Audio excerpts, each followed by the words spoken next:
নমস্কার, অপরাহ্নের সূর্যতে আপনাদের অনেক অনেক স্বাগত। প্রতিদিনের মতো আজও সকালবেলা আমার ছাদ বাগানে এসে গেছি। কেমন যেন মনে হয় ওরা রূপের ডালি সাজিয়ে আমার জন্য যেন অপেক্ষা করে। আজ কদিন ধরে খুব ঠান্ডা লেগেছে, তাই গলাটা কেমন ধরা ধরা। এখন কলকাতার যা ওয়েদার, তাতে করে খুব কম মানুষই আছে জানেন তো যে সুস্থ আছে।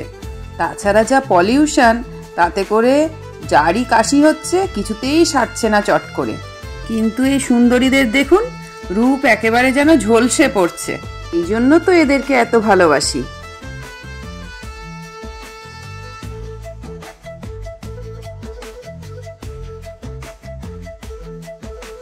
এই সিজন চেঞ্জের সময়টা সবাই আপনারা খুব সাবধানে থাকবেন কিন্তু।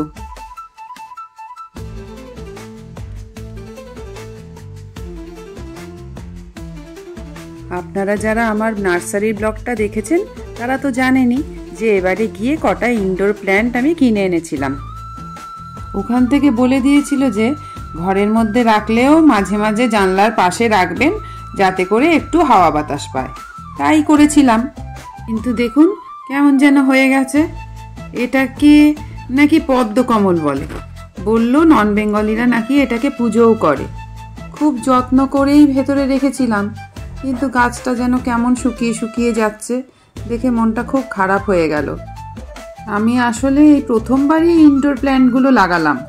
ইনডোর প্ল্যান্ট সম্পর্কে সত্যি কথা বলতে কি আমার কোনো অভিজ্ঞতা নেই। দেখা যাক, মালি দাদা আসলে মালি দাদাকে জিজ্ঞেস করব যে কী অবস্থা, একে বাঁচিয়ে রাখা যাবে কি না। এই এক একটা গাছে 300 টাকা করে দাম নিয়েছিল। কী অবস্থা বলুন, শুধু যে টাকা গেল তা নয়, একটা প্রাণও তো চলে গেল। ওই জন্য খুব মনটা খারাপ হয়ে আছে। এটা অবশ্য ভালো আছে, দেখে তো ওপর থেকে ভালোই লাগছে। চলুন এবার, প্রায় 2টো বাজতে চললো, মাকে খেতে দিই। আমার একটু রান্না দেরি আছে, একটু খাওয়াটা দেরি হয়ে যাচ্ছে মনে হচ্ছে। কি তোমার সেই বিয়ের শালটা না, যেটা তুমি তত্ত্বে পাঠিয়েছিলাম? হ্যাঁ, পড়া হয় না তো আজকে ভাবলাম বেশ বিবাহবার্ষিকীর মাস চলছে, বিয়ের জিনিসগুলো এবার একটু পড়ি। বাবা, আমারটা তো আমার বোনকে দিয়ে দিয়েছি আমি। আমি তো ভাবিনি না, আমি এগুলো বাবা তুমি কি করে রেখেছো, আবার পড়েওছো কেন? এটা তো উলে, এটা তো ভালোই থাকবে। হ্যাঁ, আর এটা তোমারটা একটু হালকা, ওটা একটু ভারী হবে। আমারটা কি হলুদে ছিল? না, আমারটা মাস্টার কালার। কিন্তু এটা কালারটা একটু ইয়ে হয়ে গেছে, কিন্তু হলেও সেই রংটা না হলেও হালকা হয়ে গেছে তো, ভালো লাগছে। আচ্ছা, এটা কত ফুট করেছিলাম তোমার মনে আছে? 4 হাত। 4 হাত? এখন এই 4 হাত বুনতে গেলে জীবন বেরোবে। এখন কি আর পারবোই না।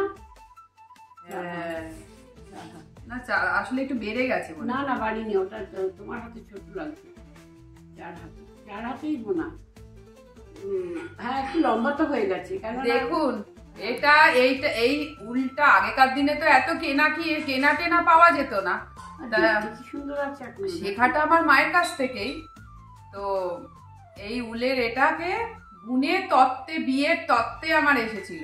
এটাকে যে দিয়ে যেন কি করেছিলাম, একটা ফুল ছিল না, ফুল করা হয়েছিল এটাকে দিয়ে ফুল না, এটাকে দিয়ে হ্যাঁ ওরকম ফুল টাইপের করা হয়েছিল। সব বিয়ের তত্ত্ব আমি আর মা মিলে সাজিয়েছিলাম। সোয়েটারটা দিয়ে একটা পাখি করে দেওয়া হয়েছে। হ্যাঁ, আজ থেকে 31 বছর আগেকার গল্প করছি। আপনারা যারা ওই আমার বিয়ের অ্যানিভার্সারি 31 বছরের ব্লগটা দেখলেন, তো ওই অ্যানিভার্সারি মানতে আমি শীতের সময়টা বার করে আর কি পড়েছি। মা খেয়াল করেনি, যে এতদিন খেয়াল করেনি যে এটা আমার হয়েছে। দেখিনি আমি তোমায় পড়তে। আর তাছাড়া এটা তো একটু ভারী, এটা কলকাতার শীতে তো সেরকম লাগেও না, ওই জন্যই পড়ছি যে কলকাতায় এখনো তো সেই ঠান্ডা পড়ছে, আবার চলে যাচ্ছে। আমরা দুর্গাপুরে যখন থাকতাম তখন দুর্গাপুরের ঠান্ডা একটু কালারটা নষ্ট হয়েছে, কালার একটু হালকা হয়ে গেছে। না, একটু কিরকম কমে গেছে, সেটা হবেই। মানে এতদিনে যে আছে এটাই তো বিরাট ব্যাপার। আমি যত্ন করে রাখি।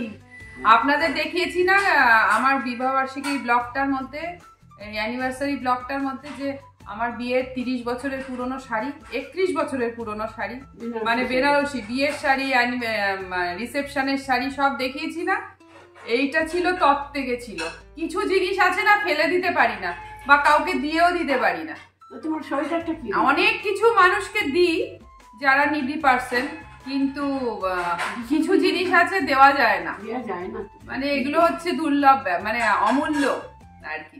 আর এখন পারবো না এত ধৈর্য ধরে, আগে ধৈর্যটাই আলাদা। এখন তো কেনাই এত রকম পাওয়া যায়, তো ওই জন্য ইচ্ছাটাও করে না সত্যি।